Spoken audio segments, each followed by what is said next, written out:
Sobat Banera, kapan dan dimanapun kalian berada, selamat berjumpa kembali dengan kami dari komunitas Banera.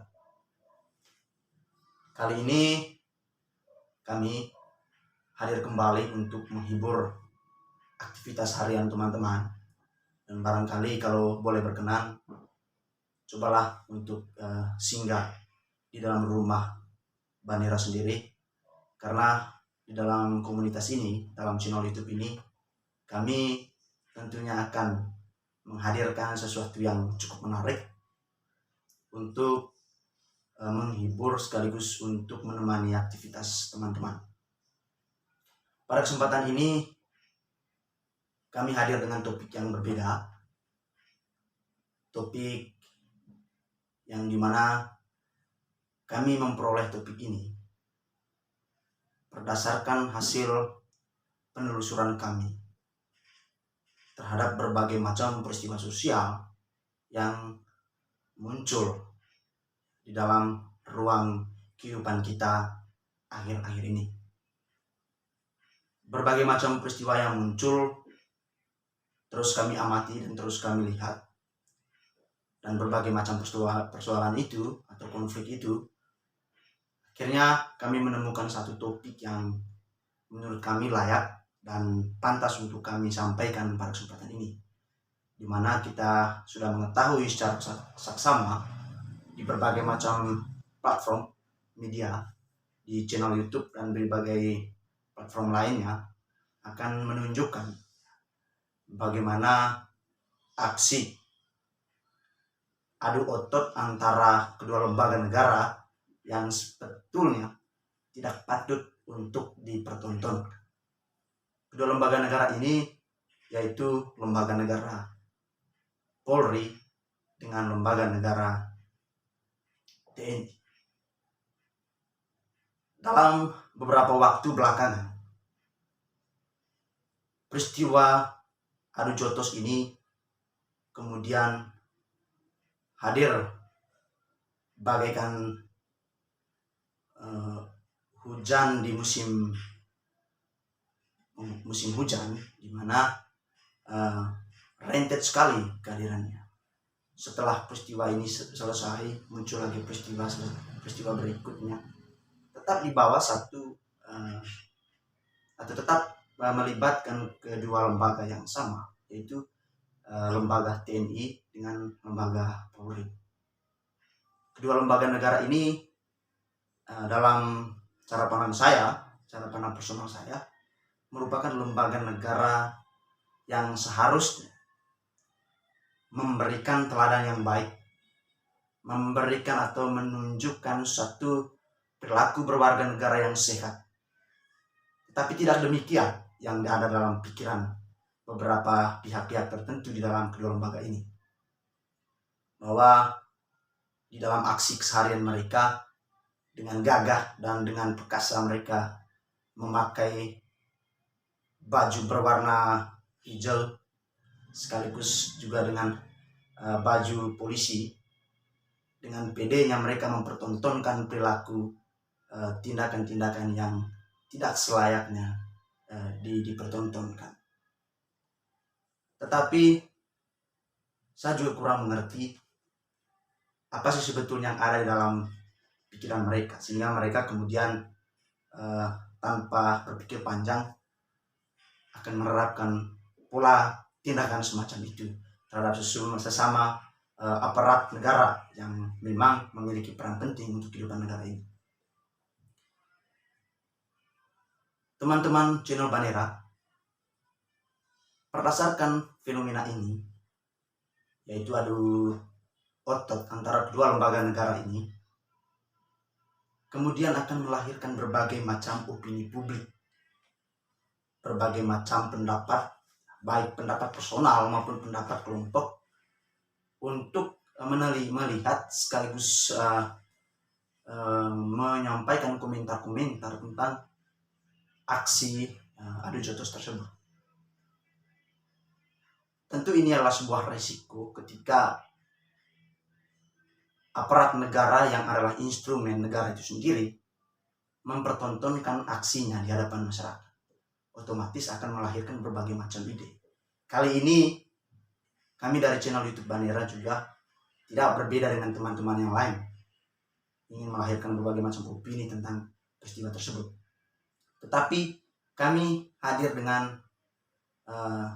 kekhasan kami sendiri, bahwa kami adalah komunitas channel YouTube Banera, memiliki kualitas intelektual yang baik untuk bagaimana melihat persoalan ini dengan sudut pandang yang agak berbeda. Teman-teman sekalian dan para penyaksi channel YouTube Banera ini, kami pada kesempatan ini ingin mengangkat isu ini. Ada berbagai macam poin penting yang perlu kami sampaikan sebagai bentuk opini kami. Poin penting ini menurut kami layak dan pantas untuk disampaikan. Tidak hanya sekedar memberikan pemahaman kepada teman-teman semua, tetapi juga barangkali ini menjadi bahan pertimbangan teman-teman untuk melahirkan berbagai macam diskusi dan melahirkan berbagai macam analisis. Sebagai warga negara yang taat akan kehidupan negara, tentu tidak pernah tinggal diam dengan berbagai macam peristiwa. Minimal dia harus bisa melahirkan opininya, melahirkan pandangannya tentang berbagai macam peristiwa sosial. Begitupun kami pada kesempatan ini hadir untuk itu. Ketika kita menyaksikan persoalan atau pertarungan antara beberapa orang dari kedua lembaga negara besar ini, yaitu anggota Polri dan anggota TNI, belakangan ini mereka mempertontonkan aksi mereka. Seperti yang telah kami lihat dan telah kami saksikan di berbagai macam media, di berbagai macam platform media, bahwa ada berbagai macam peristiwa. Di akhir-akhir ini kita bisa melihat di Maluku kemarin tanggal 25 November terjadi adu jotos antara beberapa aparat kepolisian dengan seorang tentara. Kemudian juga di Kalimantan Tengah ada peristiwa tentang bagaimana anggota TNI itu kemudian hadir dengan kegeramannya, dengan kegagahannya untuk memukul seorang polisi wanita, yang ketika itu seorang polisi wanita sedang mengamankan sebuah situasi. Tentu ini adalah serangkaian peristiwa yang tentunya menambah daftar panjang kekerasan terhadap sesama anggota dari kedua lembaga ini. Ada berbagai macam peristiwa lainnya yang mirip, di mana tidak hanya secara personal kedua lembaga ini bertarung, tetapi juga bahkan pernah antara kelompok dengan kelompok. Sangat disayangkan memang bahwa kedua lembaga negara ini menghadirkan praktik semacam ini. Secara pribadi, saya juga berpikir dan merenung bahwa apakah mereka tidak pernah memahami kapasitas dan posisi mereka saat ini? Dan apakah mereka tidak pernah berpikir tindakan mereka itu akan mengganggu baik batin mereka secara pribadi, secara personal, maupun akan mengganggu martabat dari lembaga besar negara ini. Tentu ini yang terus menjadi perhatian kita bersama. Pada kesempatan ini saya ingin menyampaikan berbagai macam hal yang menurut saya merupakan sebuah rekomendasi, berbagai macam kecerdasan yang mesti dimiliki oleh aparat dari kedua lembaga ini. Karena sejujurnya bahwa kedua lembaga ini merupakan lembaga yang bermitra. Dalam berbagai macam peristiwa sosial, mereka itu selalu terlibat untuk hadir bekerja sama dalam menciptakan situasi yang kondusif di negara Republik Indonesia. Sebagai polisi tentu mereka memahami apa yang menjadi tugas dan tanggung jawab mereka. Sebagai TNI pun sebaliknya harus memahami itu.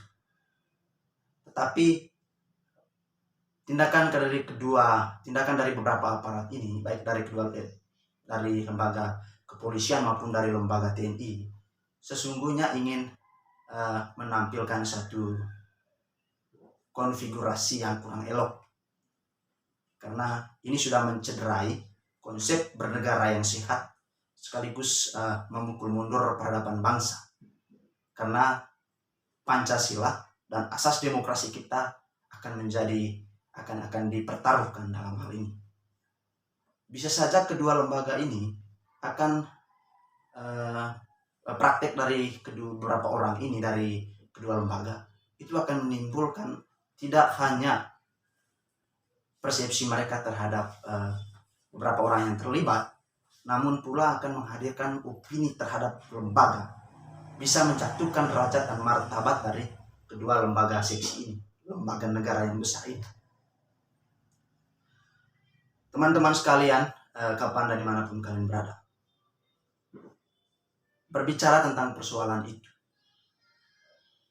dari tempat ini secara personal saya ingin menawarkan berbagai macam kecerdasan yang mesti ada dan mesti hadir.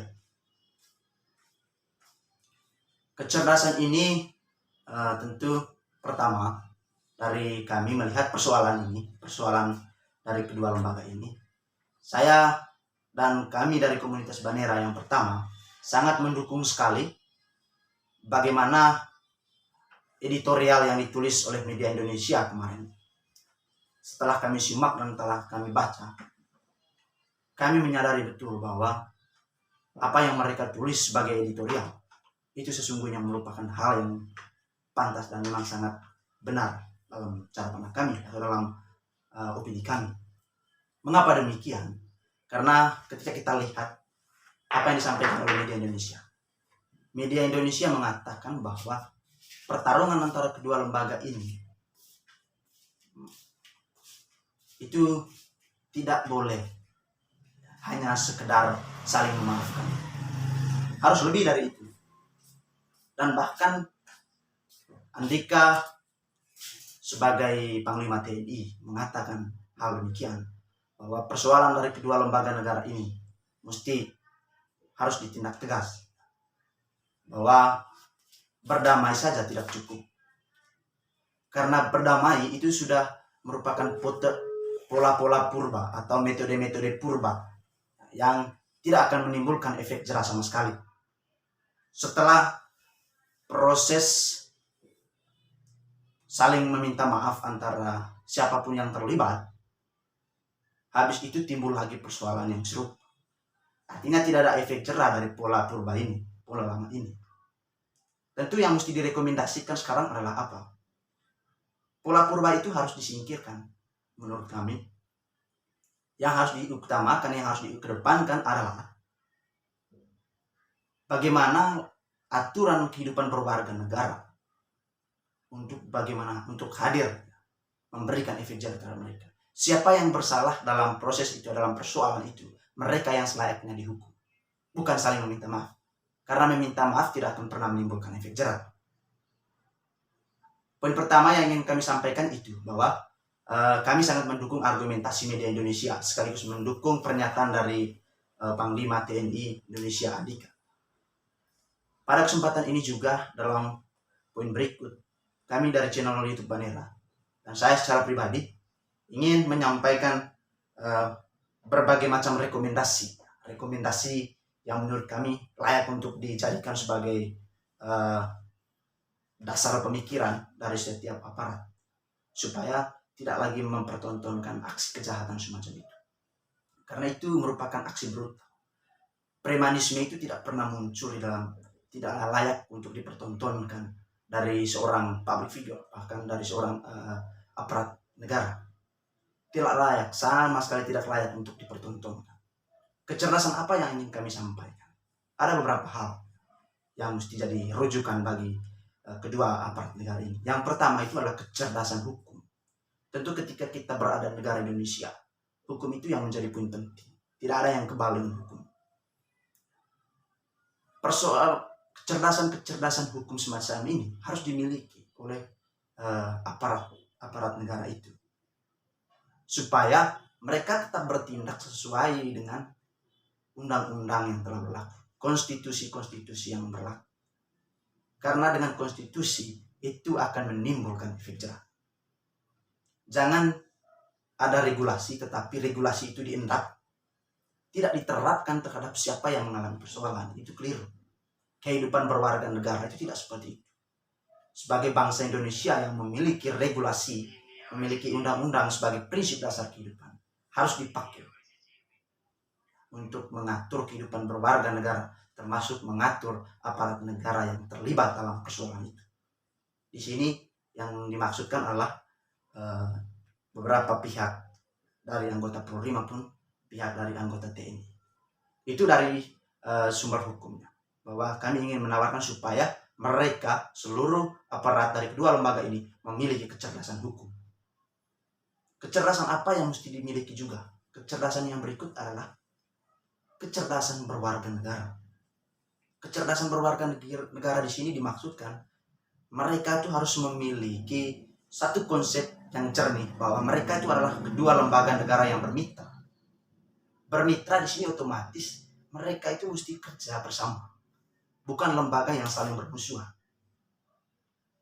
Dalam berbagai macam peristiwa sosial yang menuntut kehadiran mereka, disitulah mereka kompak.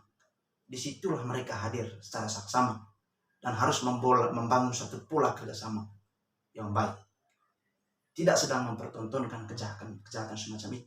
Dan kecerdasan berwarga negara semacam ini yang mesti dimiliki oleh kedua lembaga ini. Kecerdasan berikutnya itu adalah kecerdasan emosional. Saya rasa ketika saya melihat berbagai macam persoalan itu, mereka sepertinya tidak memiliki satu kecerdasan emosional yang bagus. Padahal kalau kita renung, kalau kita pikir baik-baik, bahwa kedua lembaga ini kan lembaga negara yang memiliki jiwa spirit yang luar biasa. Bahwa kedisiplinan itu menjadi hal yang paling penting dalam kehidupan mereka. Mematuhi segala macam perintah.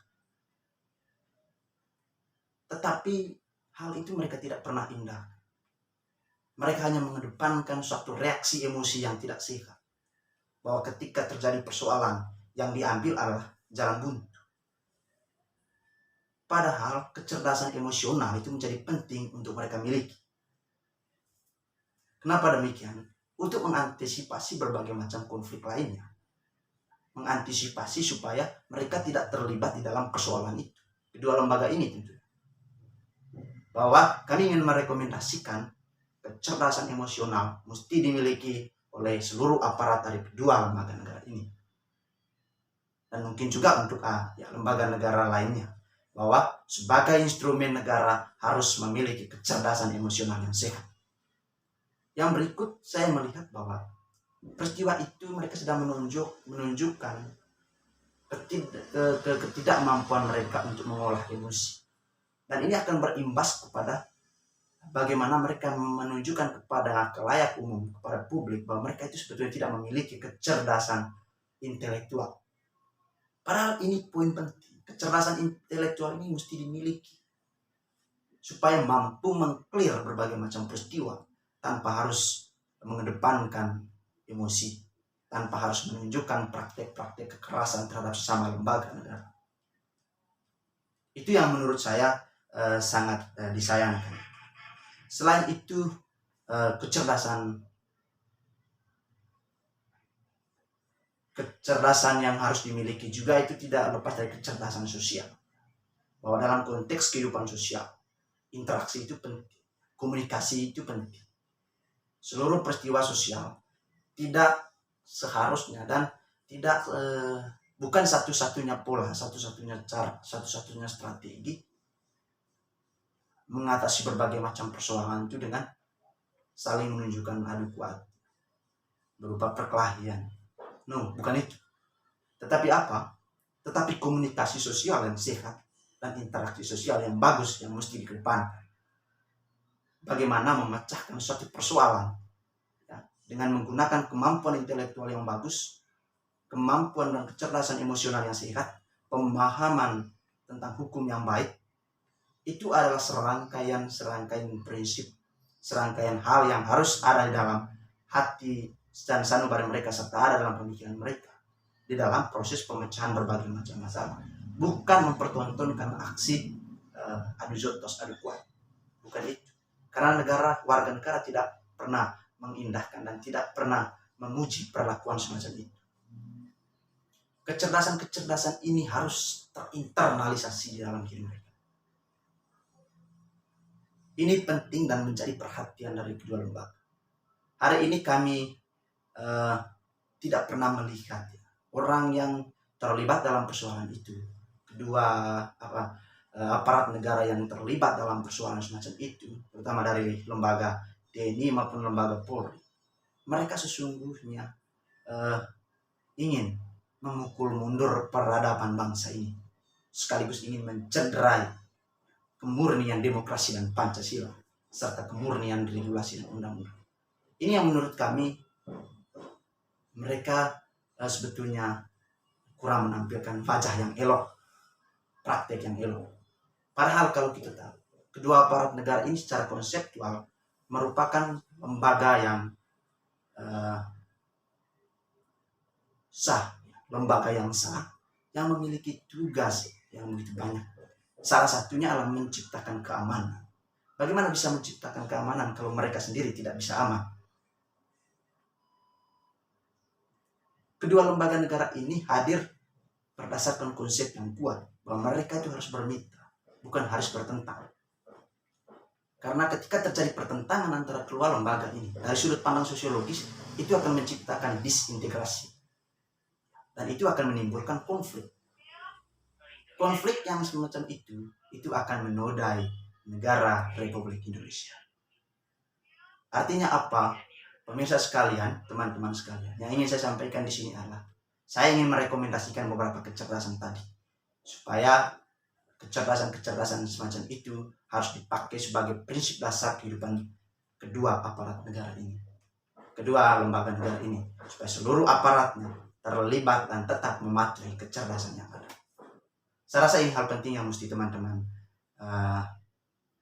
aparat yang mesti dipahami dan harus diterapkan dalam setiap aktivitas mereka setiap hari. Karena mereka adalah keamanan negara, yang harus mereka amankan adalah masyarakat. Bukan mereka sedang menciptakan persoalan. Siapa yang mengamankan mereka? Sementara mereka adalah keamanan. Ketika mereka tidak sedang aman, otomatis itu akan menimbulkan persepsi publik yang amat berbahaya. Dan itu akan menimbulkan stigma terhadap lembaga yang kurang baik. Ini bisa saja terjadi. Dan kedua lembaga ini, seluruh aparatnya harus terlibat untuk menghargai harkat dan martabat dari lembaganya masing-masing. Saya rasa itu saja yang ingin saya sampaikan pada kesempatan ini. Saya menyampaikan permohonan maaf. Barangkali dalam opini ini mungkin ada kata-kata yang kurang berkenan atau gestur yang kurang berkenan. Dari hati paling dalam kami menyampaikan permohonan maaf. Tapi kami sebagai warga negara sungguhnya merasa bertanggung jawab untuk selalu menghadirkan pendapat terkait dengan berbagai macam isu yang hari ini hangat diperbincangkan. Itu yang ingin kami sampaikan. Kami pamit dan salam waras untuk NKRI.